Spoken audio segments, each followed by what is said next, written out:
સુરતના ભેસ્તાનથી ઉન વચ્ચેના BRTS route પર કાર ચાલકની નફટાઈ સામે આવી છે। કારની પાછળ એમ્બ્યુલન્સ હોવા છતાં તેને સાઈડ ન આપી તેની મસ્તીમાં જ કાર હંકારતો જોવા મળ્યો। જો કે 108 દ્વારા વારંવાર સાયરન વગાડવામાં આવ્યું, પરંતુ કાર ચાલક જાણે રેસ લગાવવા મેદાનમાં ઉતર્યો હોય તેમ એમ્બ્યુલન્સને સાઈડ જ નહોતો આપી રહ્યો। તો આ ઘટનાનો વિડીયો પણ સામે આવ્યો છે। વીડિયો જોયા બાદ લોકો આ કાર ચાલક સામે ફિટકાર પણ વરસાવી રહ્યા છે। આ વિડીયોમાં સ્પષ્ટપણે જોઈ શકાય છે કે ગાડી ચાલક દ્વારા જે 108 એમ્બ્યુલન્સ છે તેની આગળ જ ગાડી હંકારવામાં આવી રહી છે અને સાયરન વગાડવા છતાં પણ સાઈડ આપવામાં નથી આવી રહી।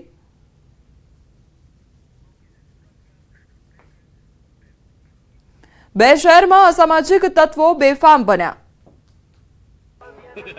આને નથી જીવની પરવા, નથી પરિવારની ચિંતા, નથી રોડ પર નીકળતા લોકોની ખેવના, નથી મોતનો ડર। જાણે સ્કેટિંગ બોર્ડ ચલાવતો હોય તે રીતે ખુલ્લા હાથે મોપેડ ચલાવી સીન સપાટા માર્યા। સુરેન્દ્રનગરના સરદારસિંહ રાણા પુલ પર એક સ્ટંટબાજ યુવાને જીવ જોખમમાં મુકાય એ પ્રકારના સ્ટંટ કર્યા। ચાલુ મોપેડ ઉભો થઈ ગયો અને પછી સોંગ પર ડાન્સ કરવા લાગ્યો।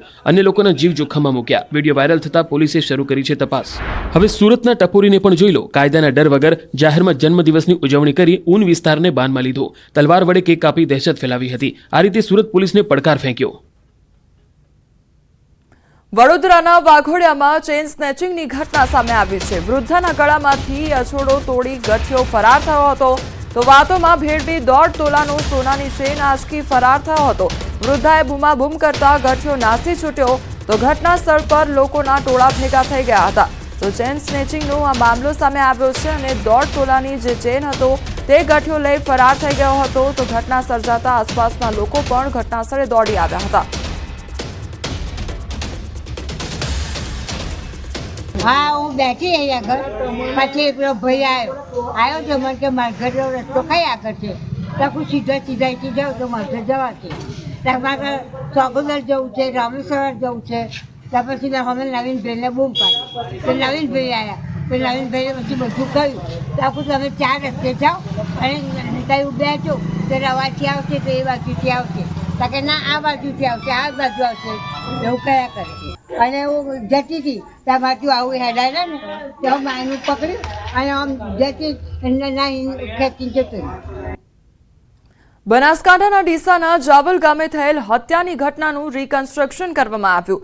સાટા પદ્ધતિમાં કાકાની દીકરીએ જ ભાઈની હત્યા કરાવી દીધી હતી, જે મામલે પોલીસે હત્યા કરનાર આરોપીને સાથે લઈ જઈ ઘટનાનું રિકન્સ્ટ્રક્શન કર્યું। ચુસ્ત પોલીસ બંદોબસ્ત વચ્ચે હત્યાને અંજામ આપનાર બંને આરોપીઓને સાથે રાખી પોલીસ દ્વારા ઘટનાનું રિકન્સ્ટ્રક્શન કરવામાં આવ્યું। આરોપીઓને ઘટનાસ્થળે લાવતા ગ્રામજનોના ટોળા પણ ભેગા થઈ ગયા હતા।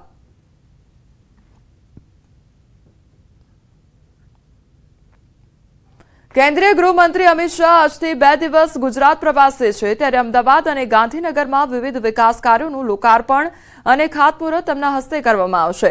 કુલ 700 કરોડથી વધુના વિકાસ પ્રોજેક્ટનું લોકાર્પણ તેમજ ખાતમુહૂર્ત કરશે।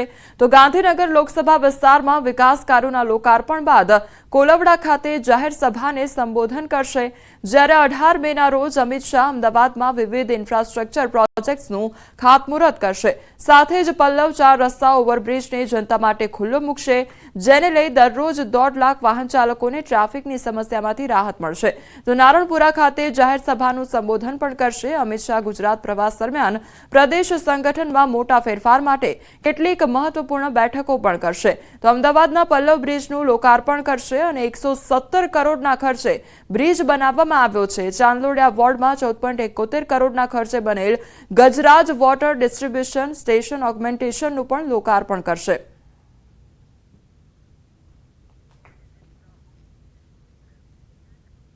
પ્રધાનમંત્રી મોદી આવી શકે છે ગુજરાત અને 27 મે પીએમ મોદી દાહોદ આવી શકે છે।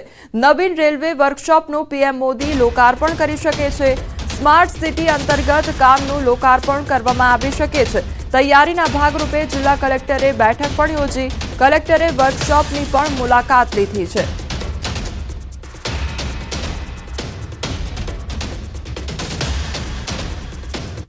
વિધાનસભા અધ્યક્ષ શંકર ચૌધરીની મહત્વની જાહેરાત સામે આવી છે। બનાસ ડેરી એક શૈક્ષણિક સંસ્થા શરૂ કરશે। ટૂંક સમયમાં ગાંધીનગરમાં શૈક્ષણિક સંસ્થા પણ શરૂ કરવામાં આવશે। પશુપાલકોના બાળકો માટે શૈક્ષણિક સંસ્થા શરૂ કરવામાં આવશે। સ્પર્ધાત્મક પરીક્ષાની તૈયારી માટે ઉત્તમ તક મળશે।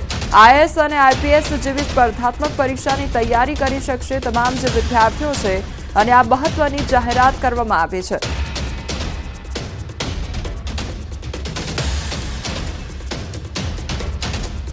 બનાસ ડેરીના ક્ષેત્રમાંથી તૈયાર થતા દીકરા દીકરીને ક્લાસ 1, 2 અને આઈએએસ આઈપીએસમાં જઈ શકે એની તૈયારી કરી શકે એટલા માટે ગાંધીનગરમાં આવતા મહિનાથી જ આપણે એક નવું ઇન્સ્ટિટ્યૂટ ચાલુ કરવા જઈ રહ્યા છીએ.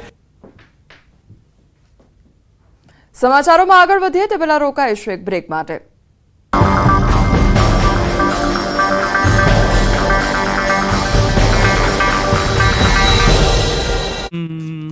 નમસ્કાર, આપણું ગુજરાતમાં આપનું સ્વાગત છે. હું છું આપની સાથે સંધ્યા. જોઈએ સમાચાર વિસ્તારથી. રાજ્યના કેટલાક વિસ્તારોમાં કમોસમી વરસાદનો કહેર. અમરેલી અને વલસાડ જિલ્લામાં આજે પણ માવઠાનો માર પડ્યો. જાણે કે ચોમાસું જામ્યું હોય એમ કમોસમી વરસાદે અમરેલી જિલ્લાને બાનમાં લઈ લીધો છે. છેલ્લા કેટલાય દિવસોથી અમરેલીના ગ્રામ્ય વિસ્તારોમાં વરસાદી માહોલ છે. સતત વરસાદને કારણે ખેડૂતો ચિંતામાં ગરકાવ છે. ત્યારે આજે ખાબકેલા માવઠાએ ખેડૂતોની ચિંતા બેવડી કરી નાખી. અમરેલી લાઠી હાઈવે પર ધોધમાર વરસાદ ખાબક્યો. કેરાડા, પીપરિયા, જરખિયામાં માવઠાના મારથી ઉનાળુ પાક પર મોટો ખતરો ઊભો થયો. કેરાડા ગામની શેરીઓમાં તો એટલો વરસાદ વરસ્યો કે પાણી વહેતા થયા. લાઠી અમરેલી હાઈવે પરના ખેતરોમાં પણ પાણી ભરાયા હતા. આ તરફ વલસાડ જિલ્લામાં પણ વરસાદી માહોલ છે. ધરમપુર અને કપરાડામાં કમોસમી વરસાદે ખેડૂતોની કમર તોડી નાખી. ભારે પવન સાથે કમોસમી વરસાદ ખાબક્યો. કપરાડા તાલુકાના અંધારપાડા, વારણા, મોરખલ, ભંડાર, કચ્છ, કોઠાર, ઓઝર સહિતના વિસ્તારોમાં ભારે પવન સાથે ધોધમાર વરસાદ વરસ્યો. તો બીજી તરફ ધરમપુર તાલુકાના ખડકી, મધુરી, ઉલ્લાસપિંડી તેમજ મહારાષ્ટ્રના બોર્ડરના ગામડાઓમાં પણ વરસાદી માહોલ જામ્યો. આ પહાડી વિસ્તારમાં વરસાદને લઈ નદી નાળાઓમાં નવા નીરની આવક થઈ રહી છે. તો સંઘ પ્રદેશ દાદરાનગર હવેલીને અડીને આવેલા કપરાડાના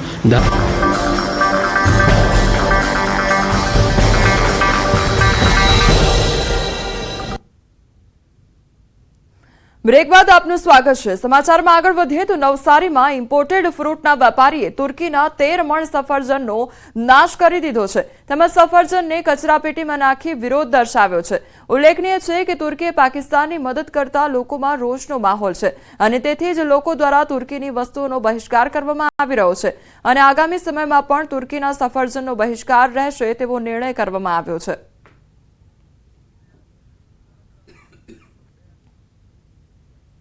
વડોદરાના સાવલીના ધારાસભ્ય કેતન ઇનામદારે મેરા કુવા દૂધ મંડળીમાં લાખોના કૌભાંડના આક્ષેપ કર્યા હતા. જે મામલે જિલ્લા પોલીસ વડા રોહન આનંદે ડેસર પોલીસને તપાસના આદેશ આપ્યા. 7 દિવસમાં તપાસ પૂર્ણ કરી રિપોર્ટ મોકલવા આદેશ કર્યા છે. તો ડેસર તાલુકાની મેરા કુવા દૂધ મંડળીમાં મૃત્યુ પામેલા સભાસદોના નામે કૌભાંડના આક્ષેપ થયા છે. તો દૂધના પૈસા જમા અને ઉપાડ થતા કેતન ઇનામદારે તપાસની માંગ કરી હતી. તો કેતન ઇનામદાર દ્વારા મોટા આક્ષેપ કરવામાં આવ્યા છે અને તેને લઈને તપાસ પણ કરવામાં આવી છે. તો જિલ્લા પોલીસ વડા દ્વારા તપાસના આદેશ આપવામાં આવ્યા છે. સંવાદદાતા હાર્દિક અમારી સાથે જોડાઈ ગયા છે. હાર્દિક, કેતન ઇનામદાર દ્વારા દૂધ મંડળી પર ઘણા આક્ષેપ કરવામાં આવ્યા છે. કયા પ્રકારે અત્યારે તપાસ ચાલી રહી છે? શું અપડેટ? બિલકુલ દીજો, આ ડેસર તાલુકાની વાત કરીએ તો મેરાકુવા દૂધ મંડળીમાં મૃત્યુ પામેલા લોકો જે છે તેમના નામે પૈસા જમા થયા અને ત્યારબાદ પૈસા ઉપડી ગયા. એટલે જયારે પાસબુક ચેક કરવામાં આવી ત્યારે ધારાસભ્ય કેતન ઇનામદારના ધ્યાને આવ્યું કે આ તો મૃતકોના નામે મસ્ત મોટું કૌભાંડ જે છે તે આચરવામાં આવી રહ્યું છે. ધારાસભ્ય છે કેતનભાઈ ઇનામદાર, તેના દ્વારા મુખ્યમંત્રી સહિત જે જવાબદાર લોકો છે, જવાબદાર વિભાગ છે, એ તમામ લોકોને પત્ર લખીને તલસ્પર્શી તપાસની માંગણી જે છે તે કરવામાં આવી હતી. ત્યારે હવે વડોદરા જિલ્લા પોલીસ જે છે તે હરકતમાં આવી છે અને ખુદ જિલ્લા પોલીસ વડા જે રોહન આનંદ છે તેમના દ્વારા ડેસર પોલીસને સમગ્ર મામલે તપાસના આદેશ જે છે તે આપવામાં આવ્યા છે અને લગભગ 7 દિવસની અંદર આ તપાસ પૂરી કરીને જે અહેવાલ છે તે મોકલવા માટે આદેશ કરવામાં આવ્યો છે અને તપાસના અંતે જે લોકો દોષી જણાશે, જેમના દ્વારા કૌભાંડ આચરાયું છે, તેમના વિરુદ્ધ કડકમાં કડક કાર્યવાહી જે છે તે પોલીસ દ્વારા કરવામાં આવનાર છે. જી હાર્દિક, સમગ્ર માહિતી બદલ આપનો આભાર.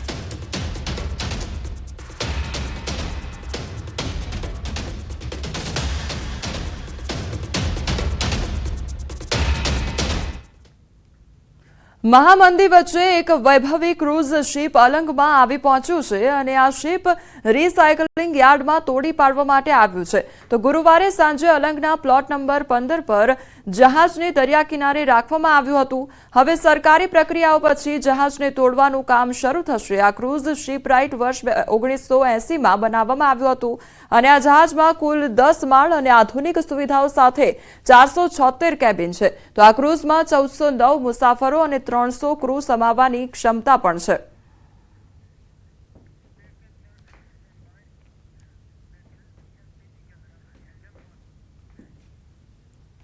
ટુરિઝમ ક્ષેત્રે પવિત્ર યાત્રાધામોમાં રાજ્ય સરકારે લોકો માટે સારી સુવિધાઓ ઊભી કરી છે, જેને લઈને યાત્રાળુઓમાં ભારે ઉત્સાહનો માહોલ જોવા મળી રહ્યો છે.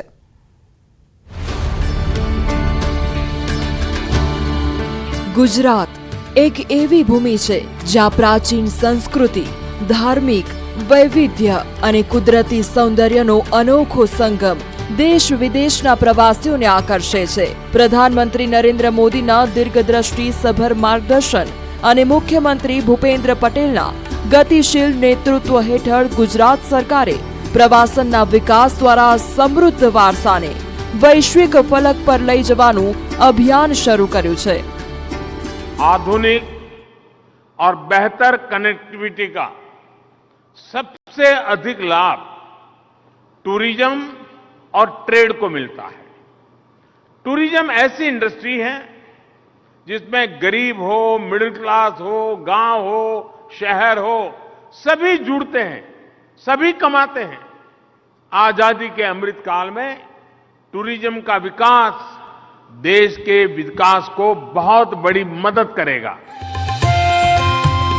કેન્દ્ર સરકારની પ્રસાદ યોજના અને ગુજરાત સરકારના પ્રવાસન વિભાગની વિવિધ યોજનાઓ અને પહેલોએ સોમનાથ, અંબાજી, પાવાગઢ અને બેચરાજી જેવા યાત્રાધામોના ઇન્ફ્રાસ્ટ્રક્ચરને આધુનિક બનાવ્યું છે. આ યોજનાઓ થકી ધાર્મિક મહત્વને જાળવી રાખીને પ્રવાસનનો વિકાસ કરવામાં આવ્યો છે. યાત્રાધામો Ambaji, Dwarka, Somnath, Pavagadh regional tourism hub બન્યા છે. કુદરતી સૌંદર્યનો ખજાનો ગુજરાતની આગવી મીરાત છે. ગુજરાત બેસ્ટ ટુરિઝમ સ્પોટ તો બન્યું, હવે ગુજરાતને ઓલરાઉન્ડ ટુરિઝમનું હબ બનાવવાનો આપણો સંકલ્પ છે. આપણે ગુજરાતના સાંસ્કૃતિક વારસાને ઉત્સવોના માધ્યમથી ઉજાગર કરવા માટે પણ પ્રવાસનને પ્રોત્સાહન આપી રહ્યા છીએ. ગુજરાતના યાત્રાધામોમાં વિકાસનો દૂરદર્શી રોડમેપ. આસ્થા અને આધુનિકતાનો સમન્વય એટલે ગુજરાત ટુરિઝમ. યાત્રાધામના વિકાસથી સ્થાનિક રોજગારનું સર્જન.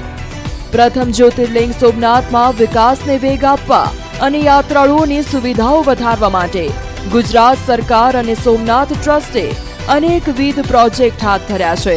છેલ્લા 3 દાયકામાં સોમનાથમાં દર્શન, ભોજન, પ્રસાદ અને રહેવાની સુવિધાઓમાં નોંધપાત્ર સુધારો થયો છે. जो अरेंजमेंट यहाँ देखा है right from the entry point now I am going to exit beautiful. पूजा अर्चना पंडित एवरीथिंग स्पीक एंड स्पैन बहुत बढ़िया. कि इतना डिसिप्लिन है, धक्का धक्की नहीं है, कुछ नहीं है जैसे दूसरी जगह में होता है. well organized. People are so cooperative and the hospitality is so good. I am really overwhelmed to come to Gujarat and find this place. ભગવાન સોમનાથના વિકાસ વિશે વાત કરીએ અને એમાં પ્રશાસનનો સહયોગ એટલે કે યાત્રાધામ વિકાસ બોર્ડનો સહયોગ. કારણ કે દરેક પ્રસંગોમાં જેમ કે શિવરાત્રી છે, શ્રાવણ માસ છે, અન્ય પ્રસંગો છે, પાલખી યાત્રા છે, આવી રીતે યાત્રાધામ વિકાસ બોર્ડ હંમેશા માટે तीर्थ માટે સમર્પિત રહ્યું છે. ગુજરાત સરકારે શક્તિપીઠ અંબાજીને યાત્રાધામ અને પર્યટન સ્થળ તરીકે વિકસાવવા માટે વિકાસના અનેક પ્રોજેક્ટ્સ હાથ ધર્યા છે. અંબાજીમાં હું છેલ્લા ઘણા વર્ષોથી લગભગ દર મહિને હું આવું છું અને ડે બાય ડે એમાં ડેવલપમેન્ટ થતું જાય છે. મંદિરના ચોકમાં પણ ઘણો વિકાસ થયો છે. આજુબાજુના રસ્તાઓ, ઇવન એકાવન શક્તિપીઠનું પણ ઘણો વિકાસ થઈ રહ્યો છે. નવો કોરિડોર બની રહ્યો છે. એમાં જે સાંભળે છે એનાથી વધારે થઈ રહ્યું છે. સરકાર તરફથી ઘણા જ પ્રયત્નો થઈ રહ્યા છે. અમે રેગ્યુલર અંબાજી આવીએ છીએ અને જ્યારે પણ આવીએ ત્યારે દર વખતે કંઈકનું કંઈક નવું અમને જોવા માટે મળે છે અને હજી આનાથી પણ સારું અંબાજી થશે એવી અમને આશા છે. બધા દર્શનાર્થીઓને સારામાં સારો લાભ મળે એ રીતનો બધો વિકાસ થયેલો છે. પાવાગઢમાં રાજ્ય સરકારના વિકાસ પ્રોજેક્ટ્સે આ સ્થળને યાત્રાળુઓ અને પ્રવાસીઓ માટે વધુ સુગમ અને આકર્ષક બનાવ્યું છે. ગુજરાતમાં ટેમ્પલ ટુરિઝમને પ્રોત્સાહન આપવા માટે પાવાગઢને આધુનિક સુવિધાઓથી સજ્જ કરવામાં આવી રહ્યું છે. ખરેખર બહુ આનંદની વાત છે કે ખરેખર યાત્રાધામ વિકાસ બોર્ડે ખૂબ સરસ યોજનાઓ અને બહુ સરસ વસ્તી વ્યવસ્થા પાવાગઢ યાત્રાધામમાં કરેલી છે. પવિત્ર યાત્રાધામ વિકાસ બોર્ડ દ્વારા આ જગ્યાનો જે વિકાસ કરવામાં આવે છે તે માટે અમે યાત્રાધામ વિકાસ બોર્ડનો ખૂબ ખૂબ આભાર માનીએ છીએ. સરકારની વિવિધ પહેલોએ યાત્રાળુઓની આસ્થાને મજબૂત કરવાની સાથે સ્થાનિક અર્થતંત્ર, સાંસ્કૃતિક વારસાને પણ મજબૂત